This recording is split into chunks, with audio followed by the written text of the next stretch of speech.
En este video tutorial vamos a estudiar las propiedades de la probabilidad de eventos. Para empezar vamos a leer lo que aparece en pantalla.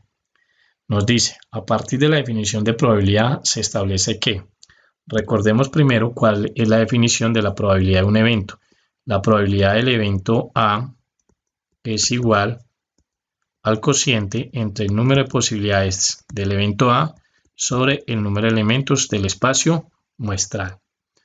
Entonces, nos dice la primera propiedad que la probabilidad de un evento está en el intervalo 0,1. ¿Eso qué significa? Que cuando yo voy a calcular la probabilidad de este evento, esa probabilidad puede ser 0 o puede ser 1 o un número comprendido entre 0 y 1. Esa va a ser la probabilidad de ese evento. Segunda situación, la probabilidad de un evento seguro es 1. Entonces, esto significa que es un evento seguro. Es aquel que es igual al espacio muestral. Si el número de elementos del evento es igual al número de elementos del espacio muestral, pues este cociente siempre nos va a dar ¿qué? Nos va a dar 1. Tercera propiedad. La probabilidad de un evento imposible es 0. ¿Qué es un evento imposible? Aquel evento que no va a ocurrir. Entonces, si un evento no ocurre, el número de elementos o de posibilidades de ese evento aquí va a ser 0. Y sabemos que 0 dividido entre cualquier número, pues eso siempre va a ser 0. Por eso dice que la probabilidad de un evento imposible es 0. Siguiente situación. Si los eventos son mutuamente excluyentes. Vamos a recordar el concepto de eventos mutuamente excluyentes. Dos eventos son mutuamente excluyentes si no se pueden dar simultáneamente. ¿Eso qué significa? Que si yo tengo la probabilidad de que el evento A y el evento B, si tengo dos eventos, entonces yo voy a decir que eso es vacío. Es decir, nunca se pueden dar los dos eventos, nunca se va a presentar ese tipo de situaciones. Por tanto, entonces nosotros decimos que esos eventos son mutuamente excluyentes. Ahora, resulta que si yo tengo la probabilidad de que ocurra A y B, es diferente, eso es diferente de vacío, entonces decimos que esos eventos no son mutuamente excluyentes. O en otras palabras, si los eventos se dan simultáneamente. Entonces volvamos a las propiedades. Si los eventos son mutuamente excluyentes, es decir, la intersección entre esos dos eventos es igual a vacío, entonces la probabilidad de que ocurra A o ocurra B es igual a ¿qué? A la probabilidad de A más la probabilidad de B.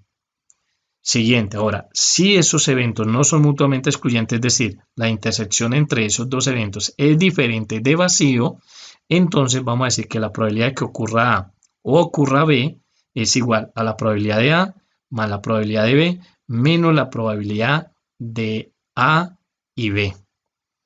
Y por último tenemos entonces la probabilidad de que no suceda un evento, ¿sí? O que no suceda el evento A. ¿Cómo lo vamos a simbolizar? P complementado de A, que se lee probabilidad complementada de A. Entonces, esto significa que la probabilidad de que no ocurra el evento A, que es igual a 1 menos la probabilidad de A. Vamos ahora a trabajar una situación donde apliquemos una de estas propiedades. Entonces se nos presenta la siguiente situación. En una bolsa hay 5 balotas numeradas del 5 al 9. Se extraen 2 balotas, una detrás de otra, sin devolverlas a la bolsa. Se anotan los resultados formando números de 2 cifras. ¿Cuál es la probabilidad de formar un número múltiplo de 4 o formar un número mayor que 87? Vamos a entender el contexto de este problema. Nos hablan que yo tengo en una bolsa 5 balotas y esas balotas están numeradas del 5 al 9. Y voy a extraer 2 balotas de la bolsa, pero las voy a extraer en el orden. Primero saco una y después saco la otra.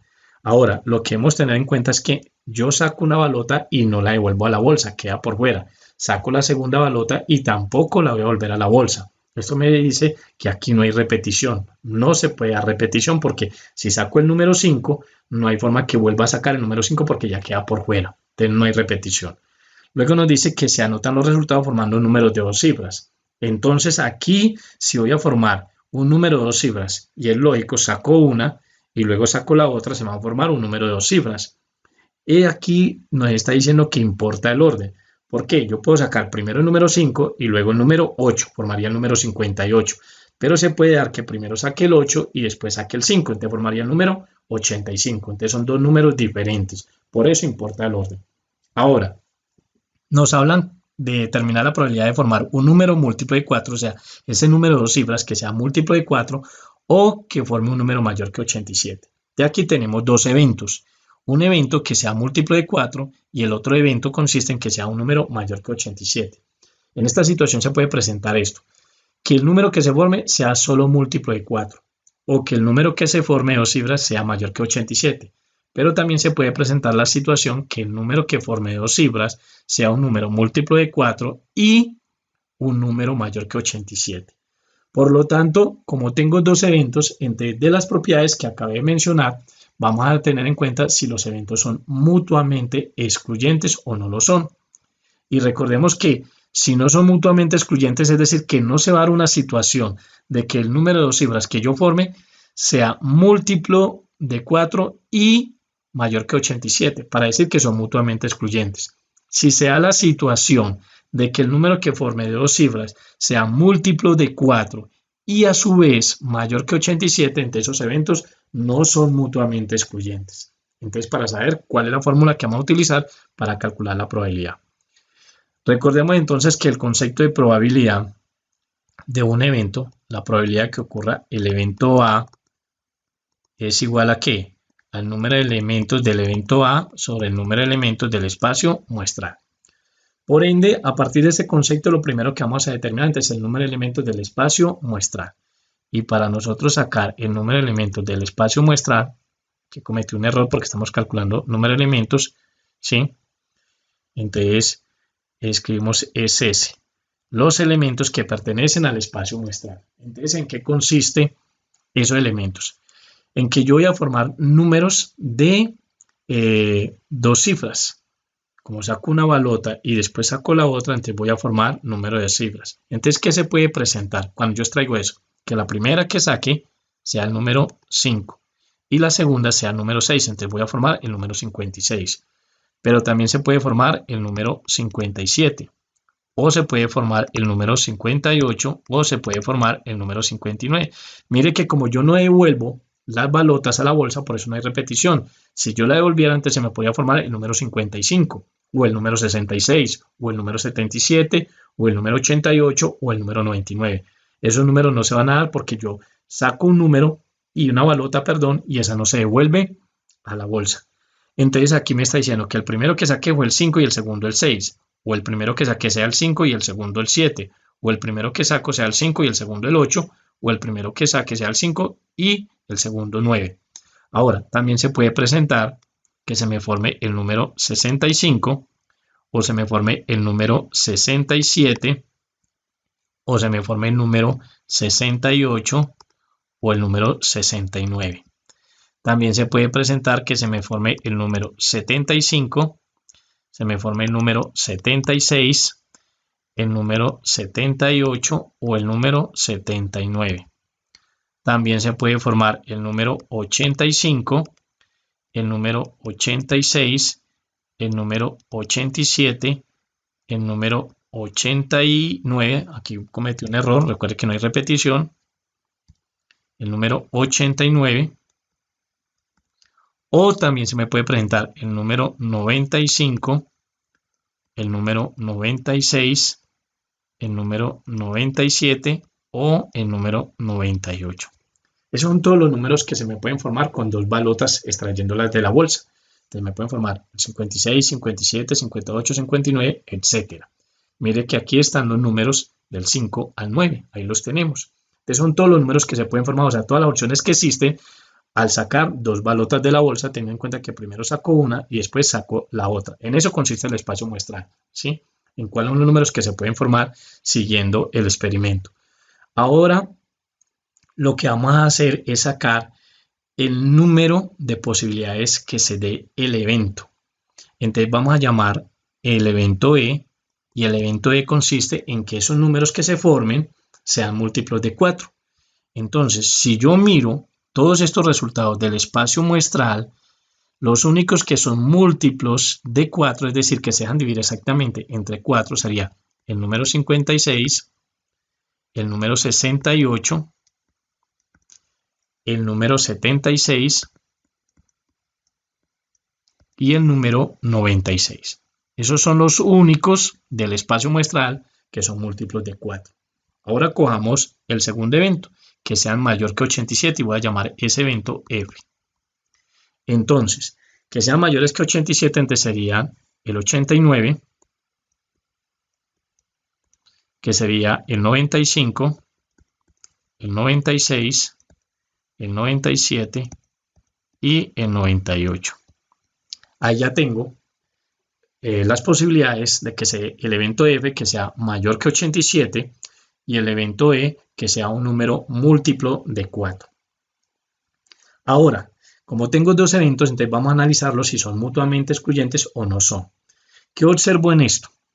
Que aquí tengo el 96 y aquí tengo el 96. Entonces esto me está diciendo que sí existe la posibilidad de que al sacar una balota y después otra sin devolverlas a la bolsa, se me dé un número múltiplo de 4 y mayor que 87. Y ese número es el 96. Por lo tanto, entonces decimos que E intersectado con F es igual a 96. Como tenemos algo en común, entonces nos dicen que estos eventos sí ocurren simultáneamente. Existe esa opción, que los dos eventos se den simultáneamente. Por lo tanto, los eventos no son mutuamente excluyentes. Y como no son mutuamente excluyentes, entonces recordemos la fórmula para calcular esta probabilidad. Entonces decimos, la probabilidad de que se dé un número múltiplo de 4, perdón acá, un número múltiplo de 4 que lo llamé E, o que sea mayor que 87 es igual a ¿qué? Nos dice ahí que es igual a la probabilidad de que sea múltiplo de 4 más la probabilidad de que sea mayor que 87 menos, ¿sí? Dice la fórmula, menos la probabilidad de que sea múltiplo de 4 y mayor que 87. Bien, entonces de acuerdo, tenemos que calcular la probabilidad de que sea múltiplo de 4, la probabilidad de que sea mayor que 87 y la probabilidad de que sea múltiplo de 4 y mayor que 87. Eso es lo que tenemos que calcular. Para calcular esas probabilidades, recuerden antes que necesitamos el número de elementos del espacio muestral y el número de elementos del evento. Entonces vamos a determinar eso. Primero vamos a empezar con el número de elementos del evento E, que son múltiplos de 4. ¿Cuántas posibilidades nos dieron? 1, 2, 3 y 4. Ese es el número de posibilidades. Ahora vamos a sacar el número de posibilidades de que ocurra el evento F, que consiste en que sea mayor que 87. Entonces decimos aquí 1, 2, 3, 4 y 5. 5 posibilidades. Y por último tenemos el número de posibilidades de que ocurra el evento E y el evento F. Y aquí las tenemos. ¿Cuántos resultados nos dio? Uno solo. Y también necesitamos el número de elementos del espacio muestral. Ese dato también lo necesitamos porque la fórmula nos los pide para poder calcular la probabilidad. Entonces vamos a contarlas. 1, 2, 3, 4, 5, 6, 7, 8, 9, 10, 11, 12, 13, 14, 15, 16, 17, 18, 19 y 20. Entonces el número de elementos del espacio muestral es 20. Ahora sí, entonces vamos a calcular cada una de estas probabilidades. Empecemos con la probabilidad de que sea múltiplo de 4. Estas son las posibilidades de que sea múltiplo de 4. Ahora vamos a calcular la probabilidad. Entonces sería el número de elementos del evento E, que nos dio ¿cuánto? 4. Dividido entre el número de elementos del espacio muestral, que es 20. 4 entre 20, eso nos da 0,2. Ahora seguimos con la probabilidad de que sea mayor que 87. Entonces, de nuevo, el número de elementos del evento F, que nos dio 5, sobre el número de elementos del espacio muestral, que es 20. 5 entre 20 nos da 0,25. Noten ustedes que los valores que nos están dando es un número comprendido entre 0 y 1. Por lo tanto, esto nos está diciendo que la probabilidad es correcta. Recuerde que la probabilidad de un evento es el resultado que pertenece al intervalo cerrado entre 0 y 1. 0,2 es un número comprendido entre 0 y 1. 0,25 igualmente. Eso nos dice que está bien calculada la probabilidad. Por último, de la fórmula tenemos que calcular la probabilidad de que ocurra el evento E y el evento F, es decir, que sea múltiplo de 4 y mayor que 87. Entonces, probabilidad de que ocurra E y F. Entonces tenemos número de elementos de ese evento. Aquí lo tenemos, 96. Perdón, 1. Tenemos una sola posibilidad. Sobre el número de posibilidades del espacio muestral, que es 20. ¿Cuánto nos da 1 entre 20? Pues eso nos da 0,05. Ya tenemos cada una de las probabilidades, entonces vamos a decir la probabilidad de que ese número formado sea múltiplo de 4 o mayor que 87 es igual a la probabilidad de que sea múltiplo de 4, nos dio 0,2, más la probabilidad de que sea mayor que 87, nos dio 0,25, menos la probabilidad de que sea múltiplo de 4 y mayor que 87 nos dio 0,05. Entonces decimos 0,2 más 0,25, pues eso nos daría 0,45. Y a esto le restamos 0,05. Ahora decimos 0,45 menos 0,05, pues eso nos daría 0,4 o 0,40. Que en término porcentual multiplicamos esto por 100 y eso nos daría el 40%. Concluimos entonces que la probabilidad de formar un número múltiplo de 4 o formar un número mayor que 87 es del 40%. Bien, con esto damos entonces por finalizado nuestro tutorial.